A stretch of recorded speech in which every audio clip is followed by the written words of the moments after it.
Welcome to the Scaling Podcast. I'm your host, Aaron Harper, and today we have an incredible guest. Her name is Scarlett Leung. She is the co-founder of a company called Pretty Tasty. And so it's really about bringing the right partners on, which is a really important lesson that I've learned, right? Like Yeah. who your investors are really impact your business. We talk about how to build a $1 billion beverage company. We talk about how it compares to other companies that have sold and how she's raised capital and goes from kind of seed stage to where she is now and getting into over 2,000 grocery doors. And she talks about how she scaled her life as well and what it looks like building a beverage company in the space in New York. You're going to love this episode. All right, Scarlett, welcome to the show. Thank you for having me. I'm excited. Yeah, thanks for coming on. So, the audience who's listening, I always like to start with just a little bit about you, your background. I will likely just double click and ask you some questions about certain things, but we'll get into scaling your life and scaling businesses and all the fun stuff that life brings. Let's go. Awesome. So where did you get started? Walk me through kind of it. Let's start with your background in business, what you're doing now and what you've done in the past. Oh, wow. It's a very, very long path that sort of is a winding road, but currently I'm co-founder and chief brand officer for Pretty Tasty, which is an iced tea infused with your daily amount of collagen and 10 grams of protein in every can. Nice. In a pretty, holographic packaging. We have 4 flavors, classic iced tea flavors, peach, raspberry, lemon, unsweetened, comes in cans and stick packs that I just launched last year. But Congratulations, that's very cool. Thank you. But I actually never thought that I was going to be an entrepreneur. I come from a very entrepreneurial family and always saw how, with my family members, with my father, it really took over their lives and it was all that they cared and talked about. And I was like, I don't want a life like that. And so I really fought it. I started my career at Deloitte. I'm an auditor, accountant by training. I'm a CPA in their technology and media group. And then I worked there for a number of years and then got recruited to work in Philip Morris in their internal consulting group over in Asia. And so spent time living in Australia and, different markets around Asia, Japan, Korea. Then I worked for L'Oréal. So these are all big companies, help them build Lancôme, which is 60% of their business in Asia. And then sort of moved closer to startup world, went to business school, worked for AllSaints, the British fashion retailer, helped them turn around their business. Ended up living in London as well, and then moved back to New York and worked for FreshDirect, which was sort of a large startup. I don't know if you're familiar with them. They were the largest online grocer in the U.S., top line of 600 million. Wow. Right before I joined, just as Whole Foods got purchased by Amazon. And then I got recruited into sort of my first startup, started an egg freezing clinic, which was the first in the US, which was backed by private equity. And I was actually recruited by the private equity firm to start it for them. Then after that, had my next startup that was venture-backed, Sugar Break, that was in the supplement side, trying to educate people on the importance of managing their blood sugar, and created the diabetic set at Target, and then now with Pretty Tasty. That's amazing. So you started Pretty Tasty, incredible background. So you started Pretty Tasty about a year ago. We started talking about it and formulating it 3 years ago. So it took 2 years to get the right formulation and bring to market, and officially launched last spring. Okay. And did you raise capital? I am backed by one family office. And so it was Okay. this investor who I got to know in my previous startup who was like, hey, like, we love what you're doing. Can I invest in this company or buy your company? If not, let's start something new. And this is how it sort of came together. That's so cool. That same idea is how I started my company, with someone who already knew who there were people who already knew who I was, and they were like, "We'll invest in you," essentially, which is what it sounds like Yeah. was the case there. And you bring in someone who believes in you, and then you can go and you have a lot more flexibility versus like a traditional private equity route where it's like, hey, you have this much time to create value because we have Yeah. a fund and it An expires X by amount this of time. value too. It's not just Right. some value. Right. It's like we need to get this percent return on our money Right. by this date, which I think puts it. I don't know that that's the best methodology for a founder. I like that you have family office. Obviously, that's patient capital, right? Yeah. And they don't need their money out in 3 to 7 years. So, okay. So you said co-founders. So you have other Yeah. founders, or is the invest? Yeah, tell me about that. Yeah, so it's a bit of an interesting setup where my investor has obviously other investments in consumer, especially in beverage, and that's sort of where beverage is actually a really scary business. I've been in consumer products for a long time, and I notoriously don't even invest, even from an angel perspective, into beverage because you need so much capital to scale. And there are very few companies that can buy you an exit. Obviously, if you get that exit, it's huge, right? Look at Poppy and all Yeah, the I was just going to say other that's the most recent one, right? beverages Yeah. before that. So the co-founders I have are basically the CEO and COO of other beverage business that my investor Got had. it. So he has the expertise, and I'm sort of the first brand that he's invested from scratch, where we're like, we think this, is a really cool concept. We want to bring it to life, and I get to do the fun stuff of all the brand and marketing and partnerships, and then I have the experts doing the nitty gritty Operations. operational, Yeah. side that as much as I've loved it in the past in all my other jobs and had to oversee that, don't want to do it for a beverage company, and actually don't want to do it in any company going forward. I can relate. I'm brand Yeah. strategy, marketing, sales, relationships. The minute you put a budget in front of me and I've got to approve comp plans and I got to sit there all day long looking at spreadsheets, it just drains my energy. Yeah. Like I know it's an important part of the business obviously, but like it drains me. Yeah. So I And can relate. it's my background, but I really came to terms with just because I'm good at it doesn't mean I need to do it. And for Right. you, I'm sure, given that it's a very heavy people business, it's even more draining.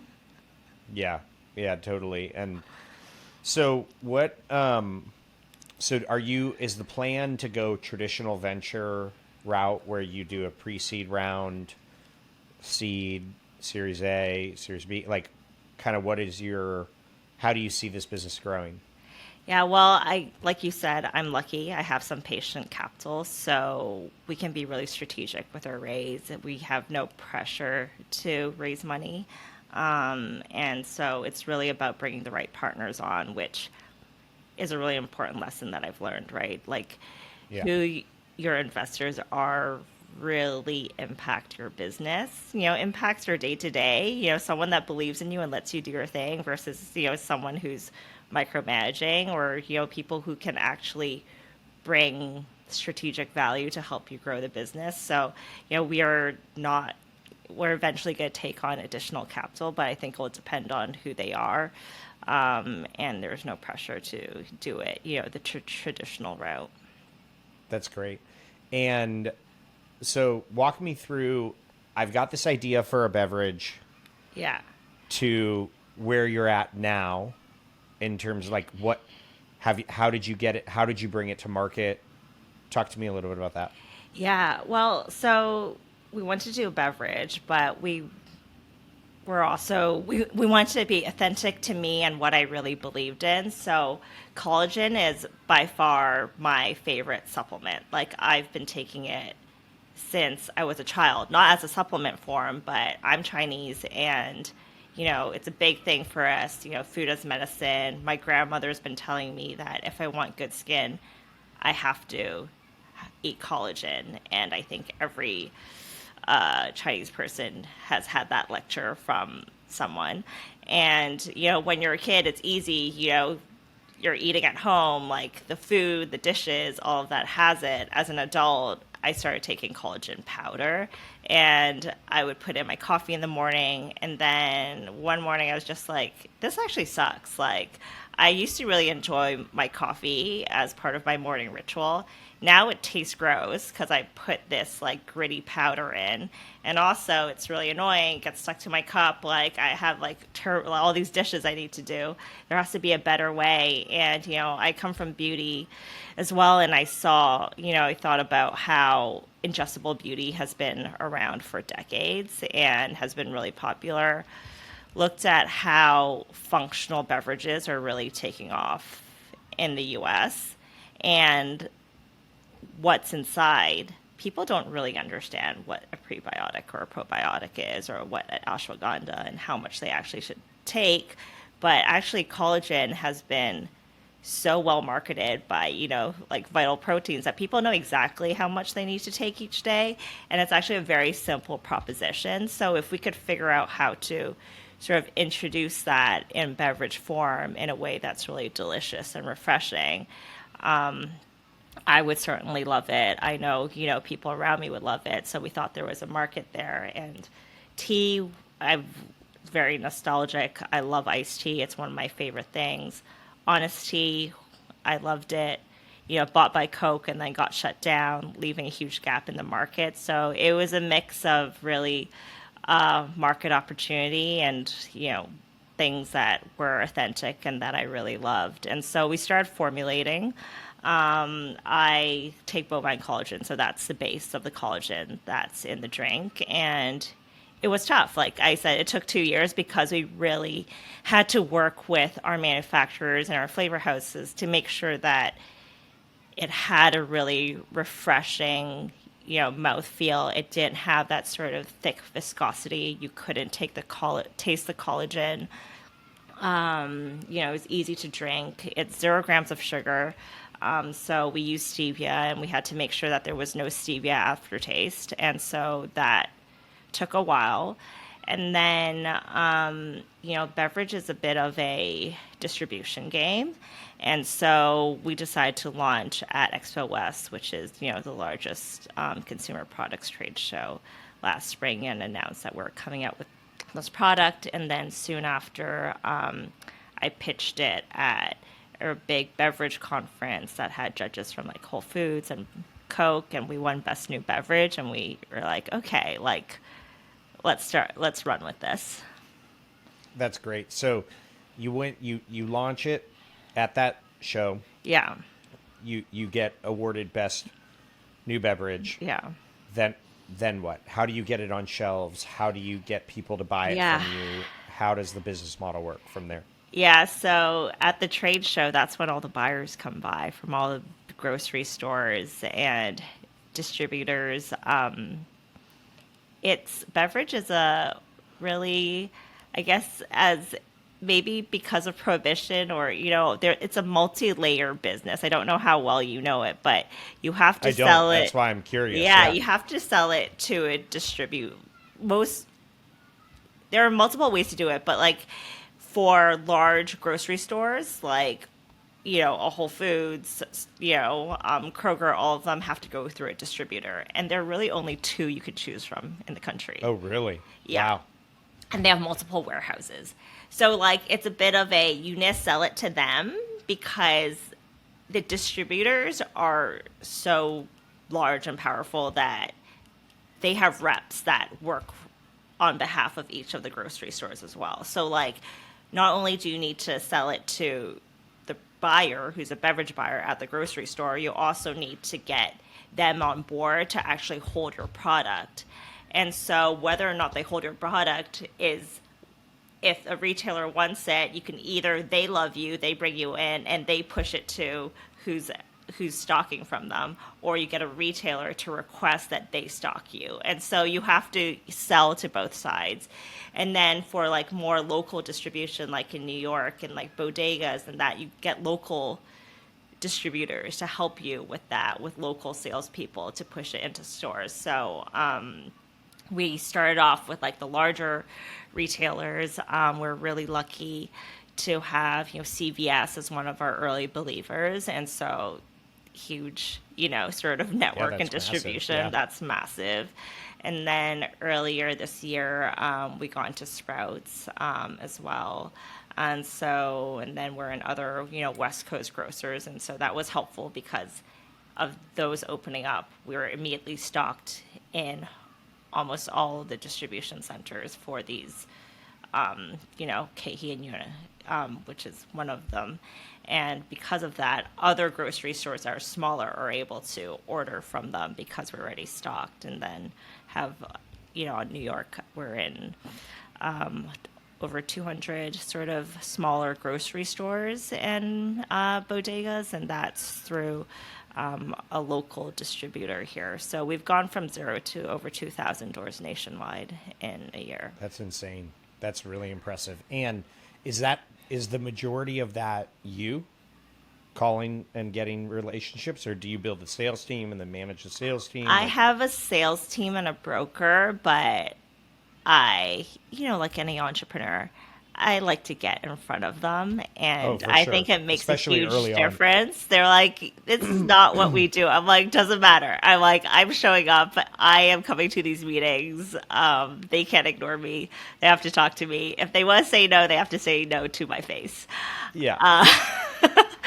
And so it's been great because, they have so many brands, but having that relationship with them really makes a difference, especially when it comes to, having different marketing materials. Like when we were in Sprouts, I went to every store and talked to the store managers. I was able to put in like end caps and, have, different signage up for us, and,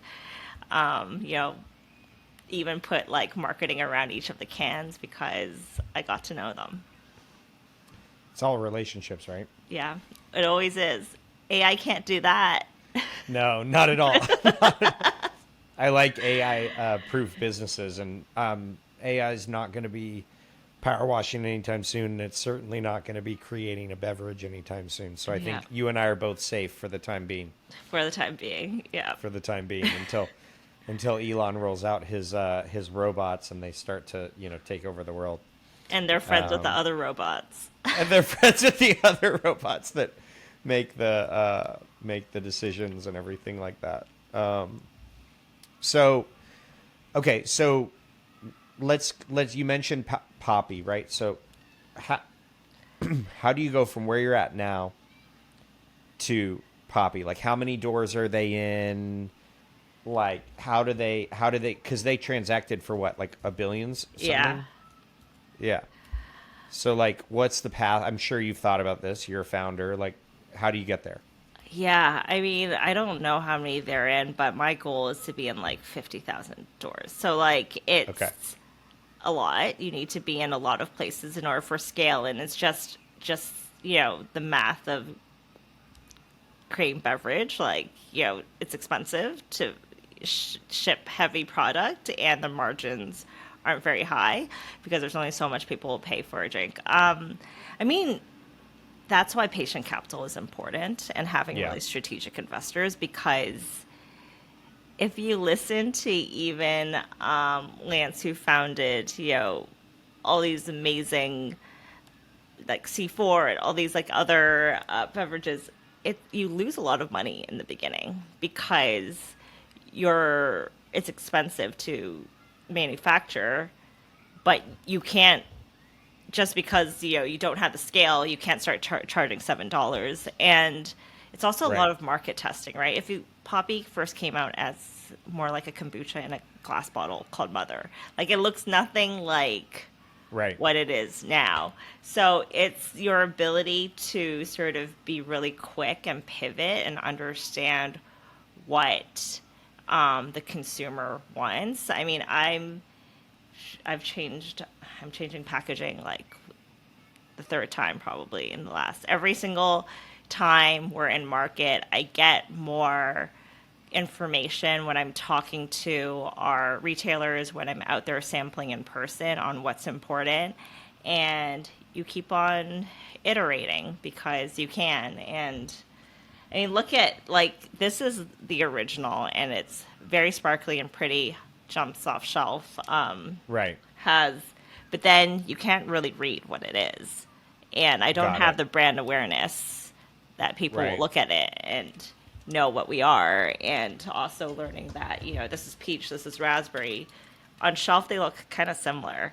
And so, like, Oh, there are right, things right. like, changing the color, realizing that, when I'm out there sampling, what sort of sound bites I say that grabs people's attention. Like, I know that saying collagen, people love it, but then they're like, wait, but how much collagen is there? So then it's like Right. changing it to say daily amount of collagen. So people get it. They're like, oh, 1 can. They're like, this is so useful because, there's nothing else in the market like us. There was one tea that isn't around anymore, but they had significantly less amount of collagen and it didn't taste good. So people already have this kind of preset sort of bias that it's not good, taste very good, which the name sort of helps.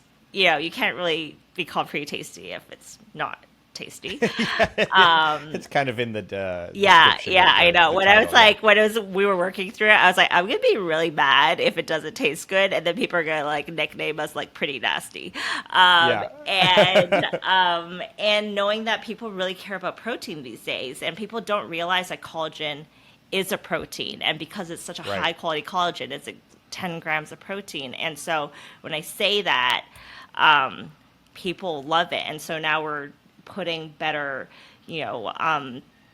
labeling on the top that you can see that it's 10 grams of protein, because I'm seeing all these people who are, everyone's a protein maximizer these days, and Yep. they want Including to, me. yeah, they want to, they love that it's refreshing. It's not just another smoothie that's thick, and that they can have it before or after a workout and quenches their thirst. And people who are on Ozempic also love it because smoothies are too heavy for them, and this still gets them the nutrition that they need. And they're also struggling with hair and nails, and the collagen really helps with that. Right. Okay. Yeah. No, that makes sense. So You is keep it a on certain amount- trying. I Yeah. guess that my conclusion is that just have enough money that you can keep on trying until Yeah. you get it right, and you're in enough places that you become exciting or a threat to a larger player that they need to buy you. Yeah. Is it a certain number of doors until profitability, or is it like? Because I know, like, traditional startups, you might have to get, I don't know, if it's a software startup, you might not be profitable for like 10 years because you're trying to get to enough of Yeah, a user base to where it makes sense. So how does, like, I don't know what you're comfortable sharing, but like, how does that work in comparison to your business model, like a traditional? Yeah. I don't know if any of these beverage businesses that are in the smaller compared to the big Coke and Pepsis and Keurig Dr. Peppers ever really get to profitability. I Really? think that's why you need to get to like that level of efficiency, and they have that many brands. These legacy big players can get there, and so it's more like getting to a revenue amount, like I said, that they care about, and you exit. Because they can basically Yeah. optimize because Yeah. they've got the infrastructure to Yeah. then bundle it in, kind of thing. Got Yeah, it. yeah, So and the they more are. doors you get to, Yeah, and a lot of these retailers, they already have areas that they've sectioned off that's just for them. Right. And what is the education / marketing to consumer process look like for you guys? Like, how do you get the consumer to understand? Is it social media? Is it like, how do you get them to be like, oh, I'm going to go to Sprouts and buy Pretty Tasty? What's the strategies there? I mean, it's social media and person activations these days, right? Because that's where people are spending their time. It's not as, it used to be publications, print, or like something else. And obviously you can bring on a big influencer or celebrity, and not everyone can afford that in the beginning. And also it doesn't make sense immediately, because if you're not everywhere, then you bring someone in and people can't buy it. What's the point? And so it is a lot of social media, and understanding who are the consumers who really love you. And so, I talked about people who are protein maximizers. We found that our fitness influencers really, talking about what they eat in a day and what they have to like get to that protein number has really, really moved the needle for us. Being really specific and local on like where these different stores that we're in, and having local influencers talk about it and their hauls and what they buy, and bringing people to store is sort of what we're doing. And I've done like road tours and doing fun activations to bring people to store and like learn about us, talking to people in store so that when they're helping people out, they can sell our product. We've done more non-traditional things. Like I just did a tour in Sephora over the summer, and giving out our product there, because we know that women who are shopping at Sephora most likely are our target consumer. They understand what collagen is. They care about, their beauty routine. And so that has been a tremendous success, and thinking about it a little bit more outside of the box. Is that a path to go to once you've reached enough of a critical mass in terms of the stores? Because like the one I can think of that does this really well would be like AG1, right? Like they've got enough. I mean, they've got to spend probably 10 to 15 at least $1 million a year on just influencer partnerships. I mean, I think Joe Rogan makes like $2 million. I think Andrew Huberman makes $2 million. Like just casually getting $2 million a year to promote it on every one of their podcasts. But they've done a really good job, right? So like, but they have enough. I don't see them though at like at like any of the you know what I mean? So they're probably direct to consumer a little bit more. Like, how does their model differ? Well, they're in Starbucks. Oh, they are now? Yeah. But I didn't know that. I think, they're interesting. They have a different sort of, I know they have, Huberman, but they're the drink for people who aren't taking all the supplements, right? I feel like they're a little bit of like, a first step into wellness. Wellness, yeah. And so they're, where they're selling, I think it's more, D2C, or like a Starbucks where someone is having a Frappuccino and they're like, but maybe I should be a little healthier today. Yeah. And have, try AG1. I know they just put out a study, but like there's a lot of things, but they're not in huge amounts, right? And I think, someone who cares a lot about their health, which, you and I do, we probably get most of these nutrients in our daily, what we eat day to day, and we're more targeted in what we actually consume from a supplement standpoint. Yeah. I just wonder, at what point do you, if ever, go to that, like, I'm going to partner with Gary Brecka, I'm going to partner with these people who, might cost more money from a partnership standpoint, but does that open up so many doors to the point where you guys are able to get to scale? I just think the business model is fascinating, so that's why I'm like using my founder brain to be like, how do we get Scarlett to $1 billion? I'm gonna help her. Like, I don't know anything about this, but you I know. know. I think about that a lot, and I think there's also a difference where they're a powder, right? So they're much. They can be a D2C business. I have powders too. A can business is just not sustainable from a shipping Right. perspective, and it's really expensive, and that's my focus. And so, it's getting into more doors. And when I'm in another big national retailer, I would say that, I would be able to bring on. That's when it would make sense to bring on a big, celebrity or Like a Costco, influencer. like a Costco. Yeah. Well, it would have to be in. The thing with Costco is that it's not there permanently, right? Okay, And got it. it's They come in, test yeah, it and out, they and see how it goes. see how it goes. There are very few products that are always there when you go in, right? It's part of like the hunt and the fun, right? Right. Of when you go in. It's great. I think of Costco as brand awareness because it brings people to try new products Right.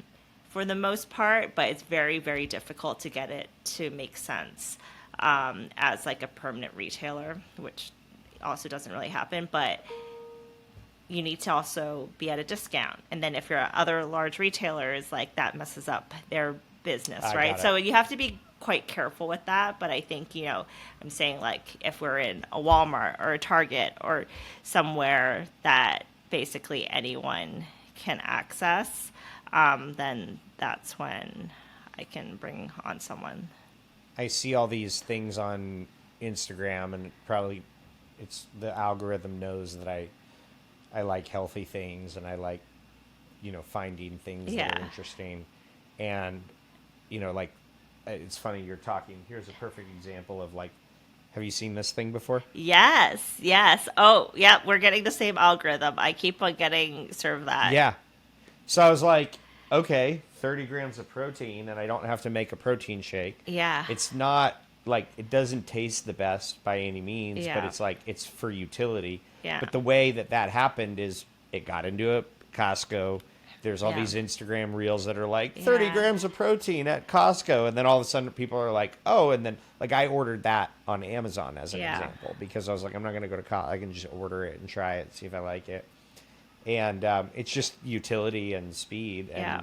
I get that that's kind of like brand awareness. That makes sense. But also, they're probably engineered for Costco, right? They thought about it. Right. There's like, you said the taste, I don't know what protein, but they really thought about that, the cost structure of it, Right. and the volume of going into Costco before you're not, as their main play first.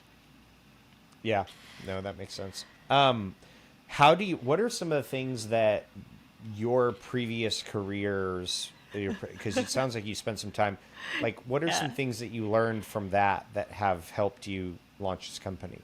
I actually think about it all the time how I have no idea how people are like start up being an entrepreneur or a founder, a CEO without all that experience. Like Yeah, I've managed people. I've been, I've had, big P&Ls. I have a background in finance, like all these different things. Like when you're starting a company, it's lean. There's no one.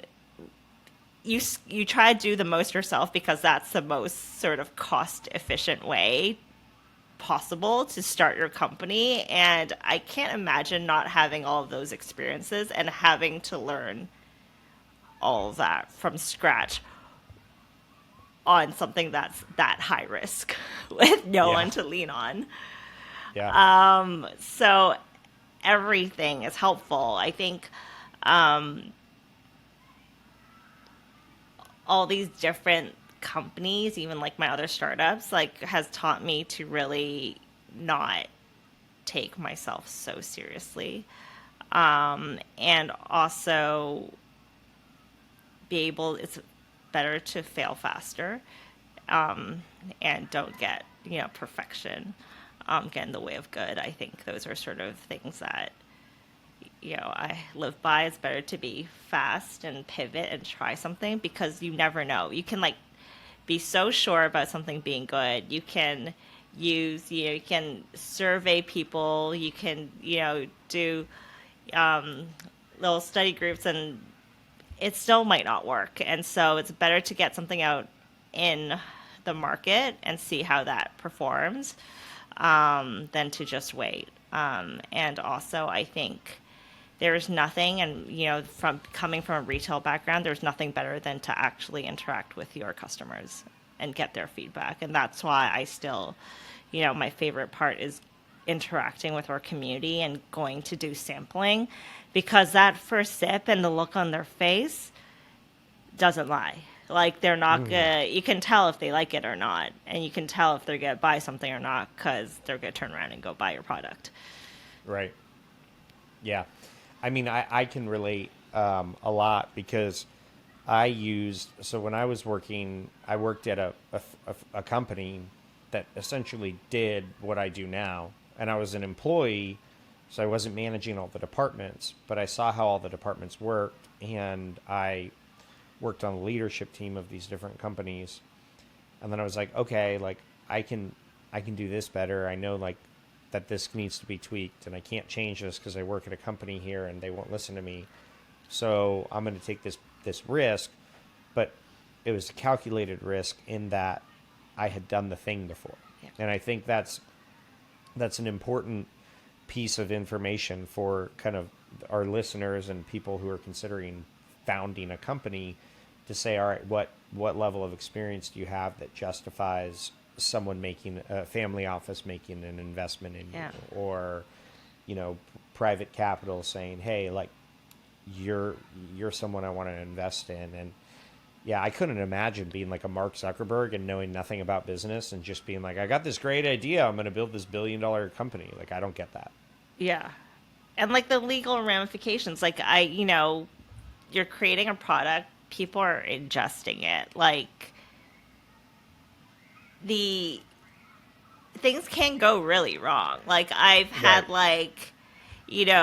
ex employees who now work for new startups, and they're like, well, the founder I work with doesn't believe that we need to get, QC testing or FDA, certification, or have the right disclosures on our packaging, and it's going to children. I'm like, you need to do something about it. Oh my God, that gives me so much anxiety. Yeah. Yeah. That's wild. But if you've never done it before, you don't know what you're supposed to do. Unless I think that's when you really need to surround yourself with like people who have done it before and have really good advisors. But who's going to go down to the nitty gritty and make sure that you checked off all the boxes? Yeah. Yeah. So, married, kids, anything fun like that? And you live in New York, right? I do. And I'm not married, and I have no kids. Nice. Your kid is your company, and yeah, your kid's your company, which is wild. I mean, it takes up all of your time, so I get it. Yeah, I just keep on birthing these children that take up all my time. I would like human ones. I really would. I can't even have a dog baby. I have a dog nephew. Yeah. I mean, and New York is so condensed and compact that you'd have to take the dog out like all the time, because there's no like, I'm sure you live in maybe an apartment on a high rise. And I travel, drop of a hat. Like, a retailer's like, I want to meet with you tomorrow. I'm going to fly, and it's just for sure not fair if I had another being to take care of. Yeah, no, I get it. I totally get it. I sometimes ask myself how. So like we had our second child November 16th of 2022. I acquired this brand and took it to market January 9th of 23. So you want to do everything at the same time. You're like, I'm the most sleep deprived, and that is when I want to launch this, because I can't stress anymore. I haven't slept. Fortunately, I have an amazing wife who stays at home with the kids and makes and their everything is max priority, and she's a saint and she takes care of all of us. But without that, there'd be absolutely no way that I would be able to scale both things, like Yeah. the kind of family element, which I don't think people really think about that as scaling, but you're like building systems Yeah. and creating processes internally in your house that allow you to have more time in the day. And we were doing the same thing when I launched Rolling Sets. Yeah, I mean, I have godsons. They live in Santa Monica, so they're very far from me. But I try to go see them every 2 months, and they're adorable. They're two of my best friends from business school happen to marry each other, and so, all of their three sons are mine, 6, 4, and August. So he just turned 1, is the youngest, and they both work. They have a nanny, they have a housekeeper. And when I get there, I'm like, this is maybe the perfect ratio to help with 3 children. It is 5 adults to 3 kids. Yeah. We just had our third little over 2 months ago. And going from 2 kids with 2 adults to 3 kids with 2 adults, it's not it's not possible. Like, I shouldn't say it's not possible, but like, I don't know how people do it without additional help. And so we did. We got someone who comes and does cleaning once a week. Yeah. And then we also have a full-time nanny now, and my wife stays at home full-time, and it's still crazy. I don't know how people do it without it. It takes so much time, and it's so much energy. Yeah. And so, yeah, you need that. I totally agree. And that's part of scaling life, right? Figuring out where brings you most joy, you're best at, and not being afraid to ask for help and not feeling guilty for getting additional help to do all the other things. Yeah, it's crucial. So what are some of the things that you do in your life that keep you sane while you launch a company? I have a really, really good group of friends and support network around me. That's amazing. I grew up between Toronto and Hong Kong, so like my family is split. They're not in my sister is in the States, but she's in Austin, and everyone else related by blood is not close to me. So, I've sort of adopted a second family. And that's been really, really great. I have a really amazing group of founder friends where I can complain about a different set of, problems and commiserate. And, lots of friends from other industries as well that keep things balanced. And it's something that I've been also learning, right, as I've getting older, like who really supports me, is excited when I'm successful and brings that sort of, positive energy versus people who drain me and just being, I don't want to say ruthless, but like thinking about like time is our most precious resource that we can't get more of. And so how do I spend this time? Who do I spend it with? Prioritizing rest, which I've always been very, very bad at. It's like until I burn out, I don't let myself rest and don't stop. And working on being less guilty about allowing myself to rest, exercise. Going back to, I love cooking. So at one point in my, crazy journey, I thought I was going to be a chef. And so while I was working 100 hours at Deloitte, I also decided to go to chef school on the weekend, which was like Hell's Kitchen. And then I was like, I don't need this. I can just enjoy cooking for the people I love without any sort of, certification. So I tried to cook for myself as much as, which working from home and having flexibility around that is incredible. And doing crafts, like I've really gone into doing crafts this year. That's so cool. What kind of crafts? my friends are like, are you okay? I think it's like the most basic things that I love, as a kid. Like, I made like, keychains for a lot of, bag charms for my friends, like, painting, making miniature. I randomly made a miniature like greenhouse for fun, and Nice. it's just like focusing on things that I can't let my brain wander because I need to stay focused. So that Yeah, helps. Meditation, being a little bit more spiritual and focused. that's cool. That's great. What is your so with your business? What does your team look like, and what will it look like in a year if everything goes well? Ooh, yeah. So I talked a little bit about the structure and how it's interesting because my investor has other beverage businesses. So a lot of, because we're still so new, I share a lot of the resources with my, with the other companies that he has, which is working so far. And I have agencies helping me.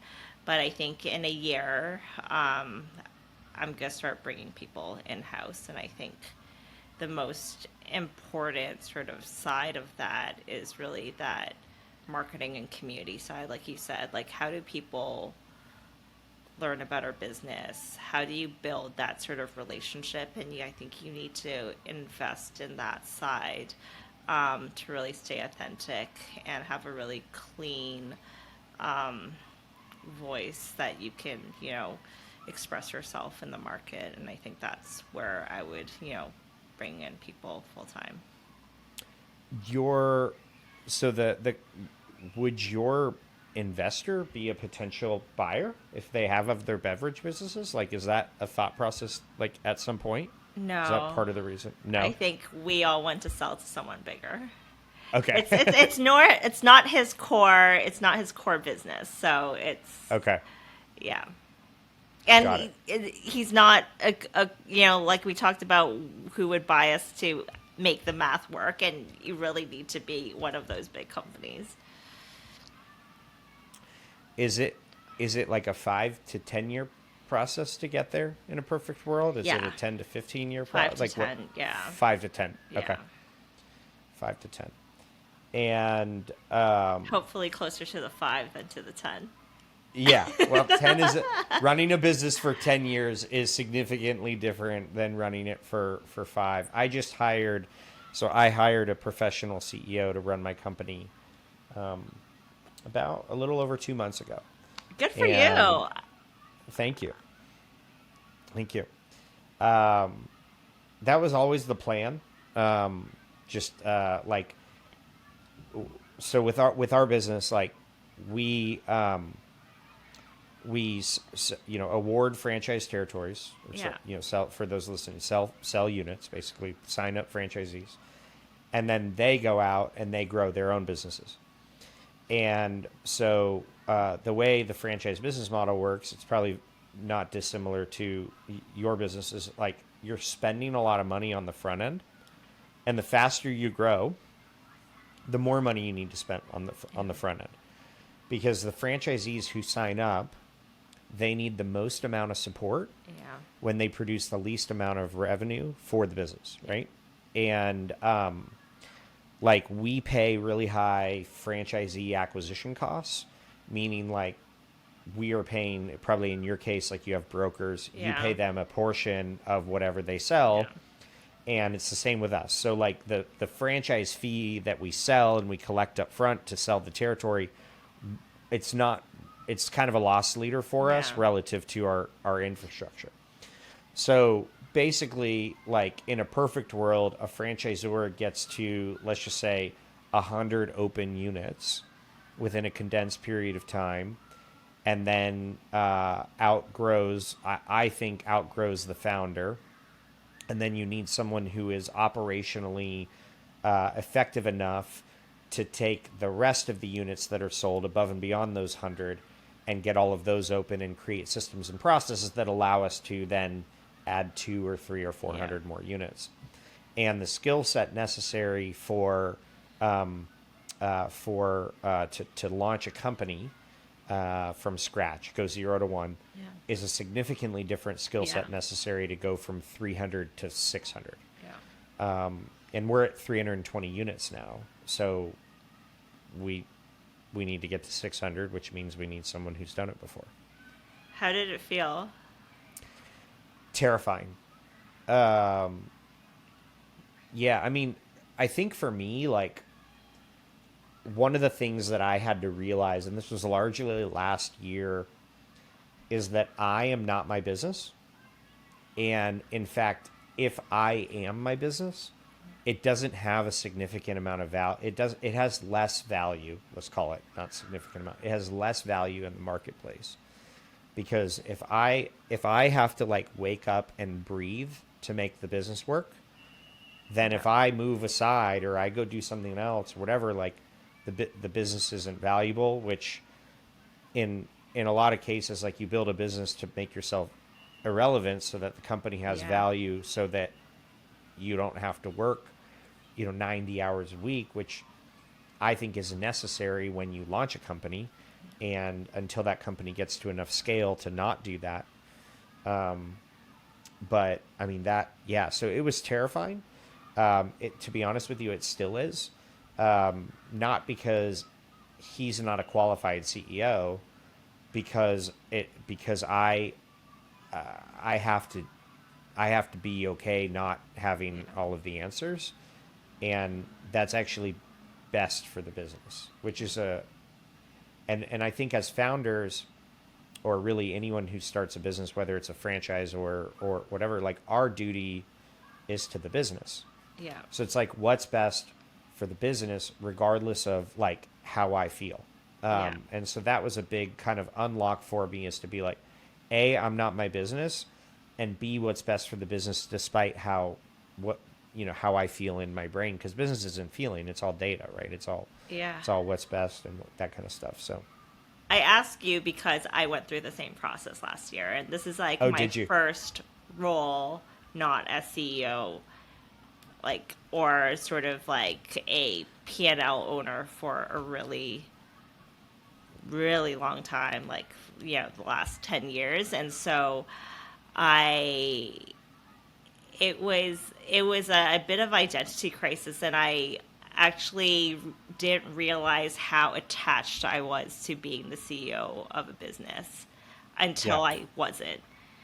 And it made no sense to me, because I'm like, now I'm only doing the things that I really love, and not all that other stuff that keeps me up at night, that stresses me out, that I have to do. But why do I care so much? And I think it's, trusting that this, is my CEO. My CEO can do a better job than I do. And that it's better when I'm happier and creative, I can focus on these other sides of the business. How did what was your process like in terms of coming to terms with that? Like, what are some of the things that you either did or had to kind of like walk through personally in order to get to that? I was really lucky, and actually was identified by two of my very good guy friends. One who, both founders, and one actually is a coach to many Silicon Valley execs. And he was like, why do you keep on taking these CEO roles? Why do you keep on working yourself to the bone? And, it was a lot of deep conversations and tears. And then I realized that I took a very non-traditional path from what my parents wanted of me. And part of being a CEO was to prove that I could do it. And it had nothing to do with personal fulfillment. Yeah. I can relate. I mean, my Twitter handle, when I redid my Twitter handle when I launched this, or X handle or whatever, to Aaron Harper, CEO, and it still is that. Currently, talk about how attached it is to my identity, and so for me it was like, I thought that to launch a company and to get it to the size that it needs to get to, like, I almost had to figure out how to be a CEO at all these different levels, and what would happen to the company if I couldn't figure those things out. And if you think about like a company, let's say your company was to get bought and you were the CEO, there's the company would try to structure a deal to make you incentivized to stay, Yeah. because replacing the CEO or replacing the founder is incredibly risky. And so it's actually like less risky for you to probably sell the business than it is for you to hire a CEO to then take it over. So it's Yeah. like it's crazy. But I went to, you follow Alex Hermosi? No. Okay. But I will. So yeah, you should. He's like he's a best-selling author. He runs a company called acquisition.com. He just did this book launch for $100 million money models. He did a $100 million leads book. Like, this book that he launched literally two weeks ago made $100 million in one weekend. Like, he's a Way to prove the book. That's exactly what he was doing. He's like, look, here's the $100 million money models, and I made $100 million using the stuff in the book. But anyways, I went and hung out with him last year at one of his like kind of workshops, and and this is kind of was a little bit of an unlock for me. But he was like, there was a McKinsey study on the top like Fortune 500 CEOs, and what was the single trait that separated the top and most effective CEOs from other ones. And he asked the whole, like, everyone there, and people were like, leadership, ability to cast a vision, sales, like managing, like market penetration. Like, everyone's throwing out all these different reasonable ideas, and basically it was like, no, the best CEOs, their trait that they have is resource allocation. So what resources in the business do you need to deploy in order to make the business most valuable? And so I started thinking about like my business, and I started thinking about my time and energy as resources.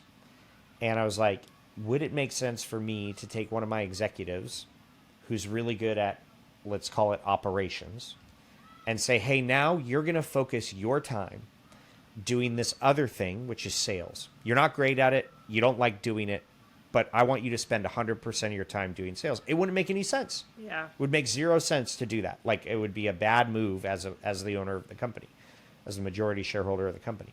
So I was like, okay, well, if I'm spending my time doing this other thing, which I'm not as good at, I don't really thoroughly enjoy kind of being in and blocking and tackling and dealing with, franchisee things and this and employee comp plans and structures and annual reviews and all of that stuff.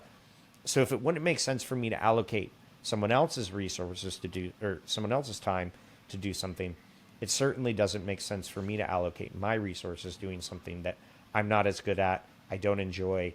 And so I'm like, okay, so how do I bring on people that can do that thing so I can do the stuff that I love, which is sitting here talking to you about business and, recording content and writing and selling and being creative. And so it was like, okay, I'm going in this direction because this is like, it's the best trait of a CEO. Like, I got to go towards trying to do that. Yeah. And so I became chairman of the board, like, a little over 2 months ago. Well, congratulations. Thank you. It Thank is you. so fun. This is really fun for me too. And I think, what I continue to battle with is that a part of it is also like I get told by investors or like, people work for me, you're the best CEO I've worked for, and that like, and I keep on getting dragged back in, or people like, I don't understand why you won't take this role anymore, and I need to be like, no, because it doesn't make me happy. Yeah. It's not the highest and best use of your time. No. You're more effective. Like, doing things that drain your energy not only decrease the value of the time you're spending doing the thing that drains your energy, but it also prevents you from being able to do the things that you enjoy doing. And then even if you switch, let's say you do being a CEO in the morning and you do being a chief growth officer and marketing professional in the afternoon, you've now got to shift the time from doing that to try to re-engage your energy so that you can be effective for those next 4 hours. So, yeah, that's how I just started thinking about it. It's also weird because now I just enjoy what I do so much and everything feels so in flow and so fun. I'm always like, is there something wrong? Like, I'm so not used to not being so stressed and grinding 24/7. Yeah. Yeah, it certainly feels like that when you are doing it, and you feel like you need to be doing it because it's your business and like Yeah. whatever. But I mean, ultimately, like you want to have a business where the people who are in those roles doing the things are doing the things that give them energy and that they're Yeah. most effective at. And so you have a little bit of background in franchising too, right? You were Yes, telling me? yes. Walk me through, tell me about that. So, back in the day, I worked for AllSaints, which is a British fashion retailer, and I started their franchise business for them. Okay. So they're very well known in the UK. I helped them build their business in the US, and so went from a handful of stores to now 70 something stores in the US. And then I went and took over the European business. We started in Asia, so we were sort of like, where else could we go? And it was, Middle East, a lot of money, love fashion, Latin America as well, but they were both regions that we didn't know well. And really, in the Middle East, you can't. I think other than Apple might be the only brand that doesn't have a franchise partner. Everyone else, you have to have a franchise partner in order to open a store there. And so I started their franchise business. So I think there were stores open Dubai, Kuwait, Qatar, Saudi, Wow. Chile, Peru, Mexico City. Nice. So there are 70 franchise owners in the No, US? no, they're all wholly owned. So everything was wholly Oh, owned okay. until I Got it. started the franchise business. So there's one big franchise partner in the Middle East. We Okay. have one for Chile and Peru, and we have one for Mexico. What? Is there a is Oh, and there the a one in way Turkey, totally, and one in Turkey. I forgot about that. So four. Oh. Four. So that's really cool. So wait, so you went to US first and got 70 So, so are so those that was owned by so no corporate, franchisees no in the franchise, US? no franchisees in the U.S. So you went international and used the International, franchise division yeah, nationally. Okay. yeah. Gotcha.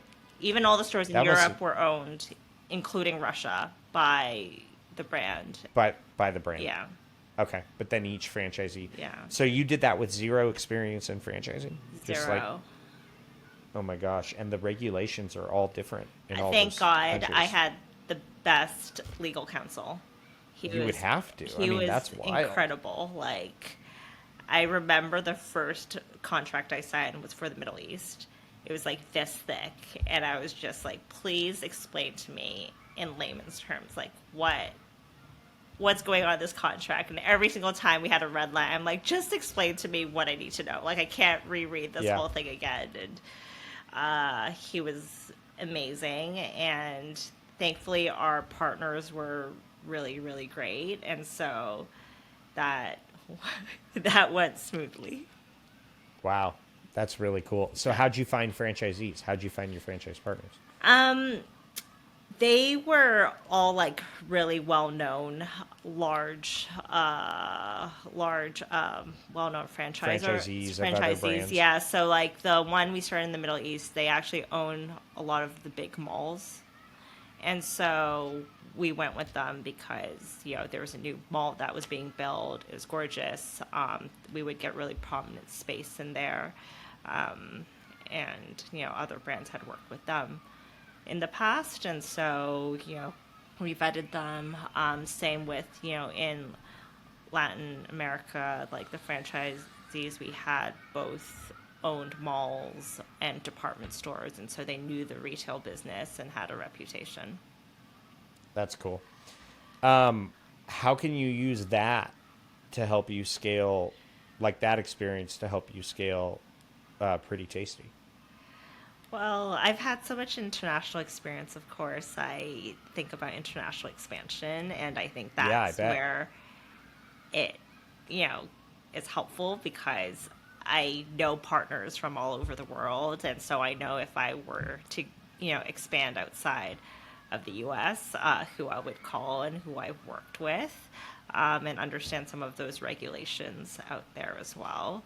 I think it's also understanding, I think, with the franchise business, what I learned the most is, I guess, negotiation and making the pie bigger, because Yeah. it's a little bit of a, you know when I first sort of negotiating, and the way that the contract was originally written before I got into it, it was very much like we would give them a lot of inventory, we'd expect them to sell it.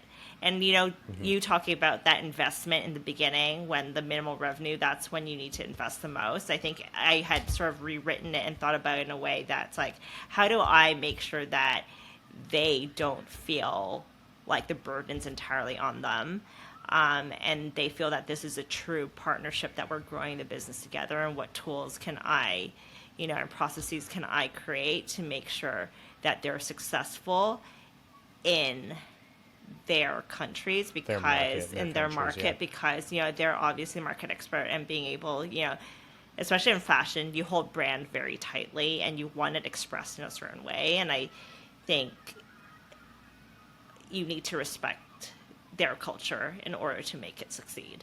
And that was sort of my first thing that I did for the brand, bringing a British brand into North America, and making it had launched and failed, and I came in to sort of turn that around. And how do I take that and that trust, and apply it to the other markets? That's really cool. Well, Scarlett, what advice do you have for? And obviously, we could probably keep going for hours. But what is some advice you have for people who want to either found a company or start a company, start a business? Like, what are some nuggets you could leave them with? Yeah, it's not easy. It's not, and it can be quite a lonely road. Which like, you can surround yourself with people, but no one cares about it as much as you do, right? So like, Right. it's lonely in that sense. So I think you really need to understand why you want to start a company. If you think it's because you're going to get to this exit, you're going to make lots of money, these entrepreneurs, on social media make it seem so glamorous, I think you're in it for the wrong reasons. So I Yeah. think you really need to do some soul searching. I had another founder say to me, he's like, "I heard you have the affliction as well." It's like, you really need to be able to compartmentalize risk Yeah. to be okay and have the grit in this business. So I think that's that. But if you really want to do it, I think the difference between you and the entrepreneur next to you is that you're willing to make that leap. And Hmm. I say that I was able to do it. Lots of people are able to do it. It's just really believing in yourself and doing it. And you only have one life, so you should Yeah. try it. Swing for the fences. Swing for the fences, and surround yourself with great people so you can help, minimize the risk that you take when you go do it. Awesome. Scarlett, where can people find you? You can find me on Instagram. I don't write a lot, but I'll give you it's just my name, and you can look up Awesome. Drink Pretty Tasty, and you'll see me on that as well. That's great. Yeah. Well, Scarlett, thanks for coming on the Scaling Podcast. We'll talk to you soon. Thank you for having me.